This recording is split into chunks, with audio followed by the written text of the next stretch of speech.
Junior డాక్టర్ల నిరసనలో అత్యవసర సేవల బహిష్కరణ నేపథ్యంలో అనంతపురం ప్రభుత్వ సర్వజన ఆసుపత్రిలో అవుట్ పేషెంట్ ఎమర్జెన్సీ సేవల పరిస్థితిని క్షేత్రస్థాయిలో తెలుసుకునేందుకు జిల్లా కలెక్టర్ ఆకస్మికంగా పర్యటించి పరిశీలించారని ఆసుపత్రి సూపరింటెండెంట్ డాక్టర్ మల్లేశ్వరి మీడియాకు వెల్లడించారు. జూడాల సమ్మె ఇలాగే కొనసాగితే రోగుల తీవ్ర ఇబ్బందులు పడే ప్రమాదం ఉన్నందున వైద్య సేవలకు ఎలాంటి అంతరాయం కలగకుండా యాజమాన్యం తీసుకున్న ముందస్తు జాగ్రత్తలు కలెక్టర్కు వివరించినట్లు ఆమె తెలిపారు.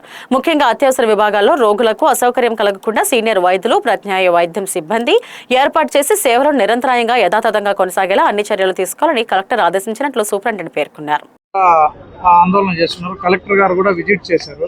అసలు కలెక్టర్ దృష్టికి ఏం తీసుకెళ్లారు మేడం? ఎలాంటి విషయాల్లో మీరు ఇబ్బందులు ఏమైనా ఉన్నాయా సార్? అంటే ఎస్పెషలీ సెన్సస్ అడిగారు. అంటే అంతకుముందు స్ట్రైక్ ముందర ఎలాగుంది, అంటే ఓపీ బేస్డ్ ఎలాగున్నాయి, ఐపీ బేస్డ్ ఎలా ఉన్నాయి, సర్జరీస్ ఎలా జరుగుతున్నాయి, ఏమైనా డిఫరెన్స్ ఉందా, డిఫరెన్స్ ఉంటే మళ్ళీ గ్రాస్ డిఫరెన్స్ ఉందా, 2-3 కేసులు తగ్గాయి సర్జరీ అంటే ఇట్స్ ఓకే, మరి గ్రాస్ డిఫరెన్స్ ఉందా, అసలు చెయ్యట్లేదా, పీజీలు లేరని అనే సెన్సస్ కోసం సార్ వచ్చారు. అది మళ్ళీ సార్ కానీ పై ఆఫీసర్స్కి చెప్పాలి కదా, అందుకని సారే ప్రత్యేకంగా వచ్చి అలా లిస్ట్ అంతా చూశారు. మాకేంటంటే మరి జూనియర్ డాక్టర్స్, ఇంటర్నీస్ కానీ, పీజీలు కానీ, ఎస్ఆర్లు కానీ అందరూ స్ట్రైక్లో వెళ్ళిపోయారు. సో వాళ్ళందరూ వెళ్ళిపోయినప్పుడు ఏంటంటే 473 మంది ఉన్నప్పుడు అందరూ వెళ్ళిపోయినప్పుడు మాకు ఎనిక్కి వచ్చింది 165.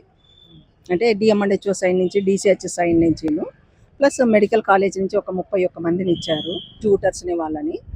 ప్లస్ మేము కొంచెం పని జరగాలని చెప్పి ఫార్మా డి వాళ్ళని కానీ తీసుకున్నాము. Pharma D final year students అయితే కొంచెమన్నా ఉపయోగపడతారని. ఫార్మా డి ఇంటర్నీస్ వాళ్ళకి 27 మంది, వీళ్ళకి 29 మంది, ప్లస్ ఆయుర్వేదిక్ వాళ్ళు ఉన్నారు. ఈ రోజుకి అయిపోతుంది అంటే వాళ్ళు ఎక్స్టెన్షన్ తీసుకోండి అని చెప్పారు. హౌస్ సర్జన్స్ అందరినీ ఆర్ఎంఓ చూసుకుంటారు కాబట్టి వాళ్ళు ఎక్స్టెన్షన్ కానీ చేస్తారు. కొంచెం స్ట్రైక్ అయ్యే వరకు ఉండండి అని చెప్పారు. అలాగా అడ్జస్ట్మెంట్ ఇంకా వేరే రకంగా ఏమైనా నా హెల్ప్ అవసరమా అని అడిగారు సారు.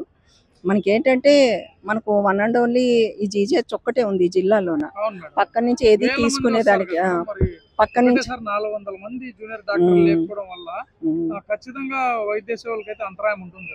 దేవుడి దయ వల్ల ఇప్పుడు 2-3 రోజుల నుంచి కానీ పెద్ద డిఫరెన్స్ అయితే లేదు. సారే చూశారు. ఓపీలో ఒక 100-200 తేడా, ప్లస్ ఐపీలో ఒక 50 మంది 70 మంది, అంటే ఇన్ పేషెంట్లు గాను, అంత తప్ప పెద్దగా డిఫరెన్స్ అయితే లేదు. ఇదే పై వాళ్ళకి చెప్తాను అని చెప్పారు. ఇలాగ ఎన్ని రోజులు చేయగలరు, ఇలా మెయింటైన్ చేయగలరు అని అడిగారు సారు.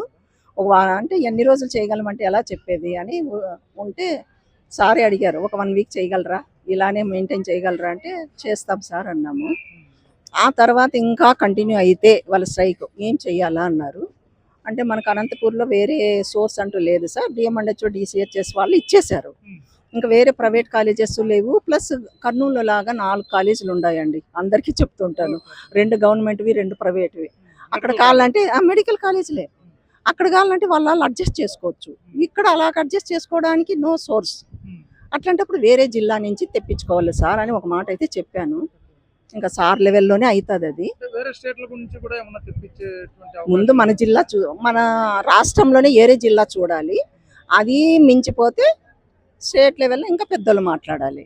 ముందు మన జిల్లా దాటి అడిగేదానికి చెప్పాము. సరే 1 వీక్ వరకు చూద్దాము, వాళ్ళు ఏమన్నా కంటిన్యూ అయితే తర్వాత చూద్దాము అన్నారు.